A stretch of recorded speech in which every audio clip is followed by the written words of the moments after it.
Bien, queridos hermanos del sacerdocio, es un placer para mí poder dirigirme a ustedes esta mañana en esta reunión general del sacerdocio. De verdad es un privilegio para mí poder comunicarme con ustedes y siempre en estas reuniones del sacerdocio me gusta recordar ese momento tan especial y tan solemne cuando fue restaurado el sacerdocio. El 15 de mayo de 1829 se presentó como Juan el Bautista, un ángel celestial. Se presentó a Oliver y a José Smith para conferirle el sacerdocio arónico. Así que puso sus manos sobre su cabeza y le confirió el sacerdocio de Aarón.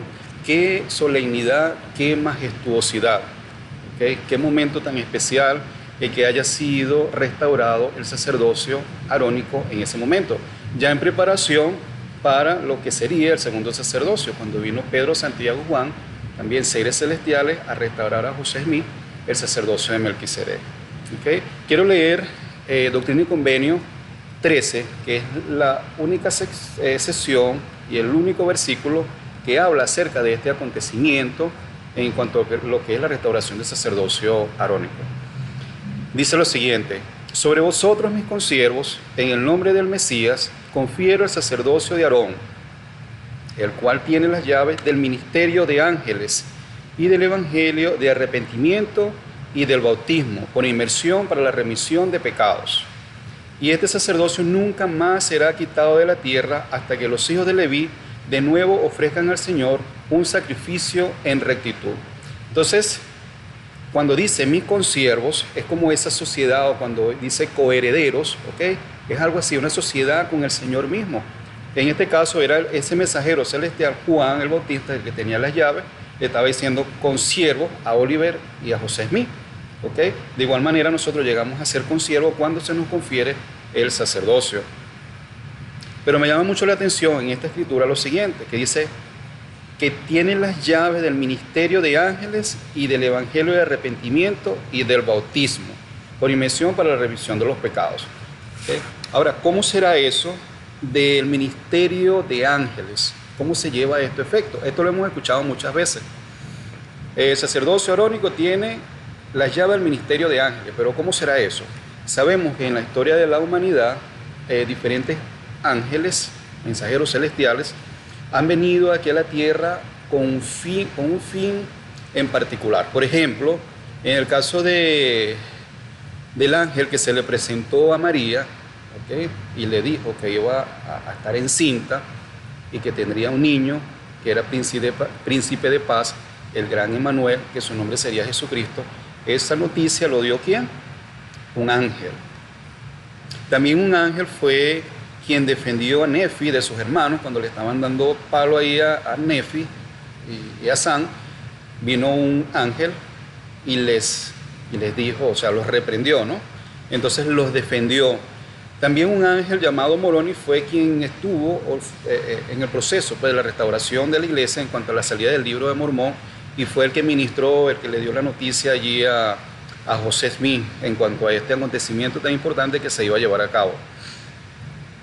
También un ángel fue el que se le apareció a Alma Hijo. A raíz de eso vino su conversión. También un ángel fue quien consoló al Señor Jesucristo en ese momento tan importante y tan trascendental como fue cuando estuvo en el Getsemaní, o cuando por cada poro de su cuerpo brotaba sangre. Allí los consoló un mensajero celestial, que era un ángel. Entonces vemos la importancia y vemos la relevancia de este ministerio de ángeles. Decía el Elder Holland, algunos son visibles y otros son invisibles.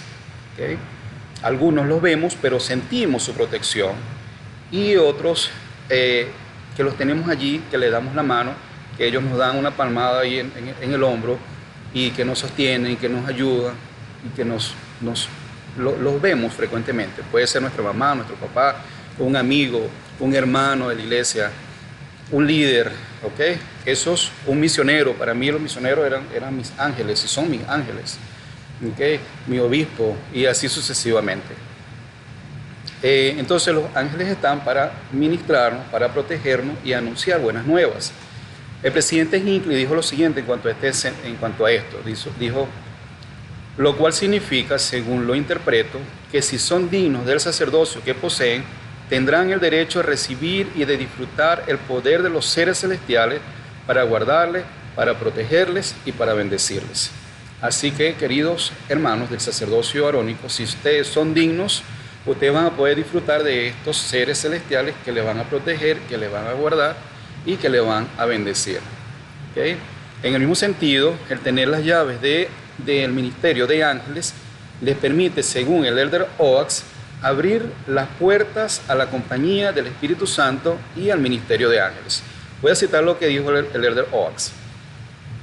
Los poseedores del sacerdocio arónico abren la puerta a todos los miembros que participan dignamente de la Santa Cena, para que disfruten de la compañía del Espíritu del Señor y del ministerio de ángeles. Entonces fíjense que está encadenado o enlazado lo que es el ministerio de ángeles con lo que se refiere a la Santa Cena. Ahora, ¿quiénes son los mayordomos o quiénes son los responsables de administrar la Santa Cena? Es el sacerdocio arónico. Entonces el sacerdocio arónico es el que tiene las llaves del ministerio de ángeles. Ya les voy a decir por qué. Okay. Cuando tomamos la Santa Cena, somos dignos de tomar la Santa Cena, tomamos la Santa Cena, ¿cuál es la promesa que se nos hace? La promesa que se nos hace es que vamos a tener con nosotros el Espíritu Santo, y el Espíritu Santo y los ángeles hablan a través del Espíritu Santo. De hecho, ellos son una manifestación del Espíritu Santo. Entonces, de acuerdo a nuestra dignidad, en cuanto a al tomar la Santa Cena, entonces es lo que llegamos a conocer, y de hecho, dado por los poseedores del sacerdocio arónico, es lo que se conoce como el ministerio de ángeles. De hecho, él dijo, el Elder Oaks decía que el bautizar es para la remisión de los pecados, y el repartir la Santa Cena cada semana, es para renovar los convenios que hicimos el día que nos bautizamos, y que ambos van precedidos del arrepentimiento, y por ende abre la puerta al Espíritu Santo, y el ministerio de ángeles es una manifestación del Espíritu. Entonces, bueno, dicho por el Elder Oaks, y es así. ¿Okay? De allí, pues, queridos jóvenes, que ustedes tienen la llave de la administración de la Santa Cena, es importante que se puedan mantener dignos. Entonces, fíjense, al mantenerse dignos, ustedes pueden tomar la Santa Cena y pueden dar la Santa Cena. Se convierten en ángeles ministrantes para otras personas. ¿Okay? Y adicionalmente, también pueden recibir la administración de seres como los ángeles. Entonces, ustedes tienen ese derecho a raíz que son los que participan activamente y tienen la mayordomía en lo que es la administración del cuerpo y la sangre del Salvador Jesucristo. En otro orden de ideas, ¿okay? Quiero recordarles, queridos jóvenes, cuál es su responsabilidad actualmente como poseedores de sacerdocio arónico y cuál es su función en sus llamamientos. ¿Okay? Una de las cosas es que tienen que estar conformados y organizados en quórumes. ¿Okay? Tiene que existir una presidencia que se esté reuniendo continuamente y haciendo planes para que haya unidad y hermandad dentro de su quórum. Entonces, el presidente de los diáconos, maestros y presbíteros, que es el obispo, debe delegar, en el caso de los maestros mejor dicho, en el caso de los presbíteros, ¿okay? El presidente de los presbíteros, que es el obispo, tiene que delegar a 2 asistentes lo siguiente. Uno tiene que ir y reunirse cada semana en una reunión que se llama coordinación misional. Y el otro asistente tiene que ir cada semana y reunirse en una reunión que se llama la hora del templo y de historia familiar. De igual manera, las jovencitas en edad de 16 años en adelante están haciendo lo mismo. Ellos pertenecen a esa reunión. ¿Okay? Coordinación misional y obra del templo e historia familiar. Eso es en edad de los presbíteros. ¿Okay? En el caso de las jovencitas, las adultas, las mayores. Entonces se requiere que estemos haciendo esto actualmente. Otra de las cosas que se requiere es que las presidencias de los quórumes de sacerdocio se estén reuniendo por separado cada domingo. Cuando les toque la Santa Cena, de hecho les sugiero que tienen que estar reuniéndose por quórumes, es decir, los diáconos con sus diáconos, los maestros con los maestros, los presbíteros con los presbíteros. Si van a abrir grupos de WhatsApp, tienen que ser por separado. No puede haber un solo grupo de WhatsApp donde estén los diáconos, maestros y presbíteros. ¿Okay? Tienen que estar por separado. ¿Okay? En el caso de mi hijo, él es el presidente de los diáconos del barrio La Romana. Y él abrió su grupo, son 4 o 5 diáconos, y él mantiene comunicación con ellos. Ya ellos empezaron a dar su clase, pero no tiene nada que ver ni con los maestros ni con los presbíteros. Los maestros tienen que estar dando su clase y los presbíteros también, porque hay ciertas preguntas que se hacen al inicio de la clase que conciernen única y exclusivamente a ese quórum. ¿A qué está sucediendo con ese quórum? ¿Cuál es el servicio que están haciendo entre ellos? ¿Okay? Pero no a nivel sacerdocio en general, arónico en general, sino en lo particular por quórums. Los presidentes de los diferentes quórums deben entender cuáles son las llaves que se les ha conferido. Para eso le pueden pedir ayuda al obispo. El obispo es el presidente del sacerdocio arónico del barrio. Él es quien los conforma. ¿Okay? Él es quien llama al presidente, él es quien llama al presidente de diácono, al presidente de maestro, y a su vez los presidentes llaman a sus respectivos consejeros. Otra cosa importante es que el obispo es quien aparta a los presidentes, ¿okay? De diácono y de maestro. No puede delegarlo a un consejero porque los consejeros no tienen llaves, solamente el obispo.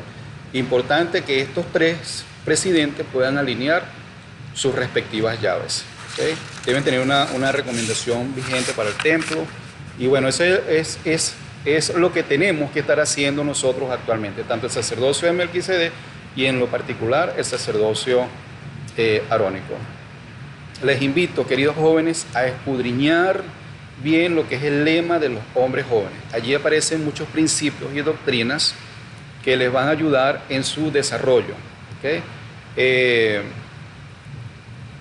No se los voy a decir ahorita por razones de tiempo, pero sí tienen ustedes esa tarea y les invito a escudriñar el lema para que ustedes sepan qué tipo de persona espera el Señor que usted sea en este tiempo. Yo sé, queridos jóvenes, queridos hermanos del sacerdocio de Melquisedec, que Jesucristo vive, es nuestro Salvador. Él está a la cabeza de esta iglesia y el real sacerdocio que nosotros tenemos es el mismo sacerdocio que Él tiene, porque Él no puede estar presente aquí para ministrar y hacer este tipo de cosas, sino que lo ha delegado a nosotros. No podemos estar inertes, sin actividad, esperando que sucedan las cosas o que se actúe sobre nosotros cuando se nos ha mandado a nosotros a actuar. Así que presidente diácono, presidente maestro, ustedes tienen la capacidad para hacerlo, por eso el Señor les ha llamado. De igual manera, el presidente de los presbíteros, que es nuestros queridos obispos, reúnanse con su quórum, ministrenlo, ayúdenlo, creen una unidad, sirvan a los demás, fórmense, lean los manuales, lean las escrituras, y el Señor les bendecirá y sabrán ustedes qué es lo que tienen que hacer en este tiempo, que es el recogimiento de Israel en ambos lados del velo. Y esto lo comparto con ustedes en el nombre de Jesucristo. Amén. ¿Okay?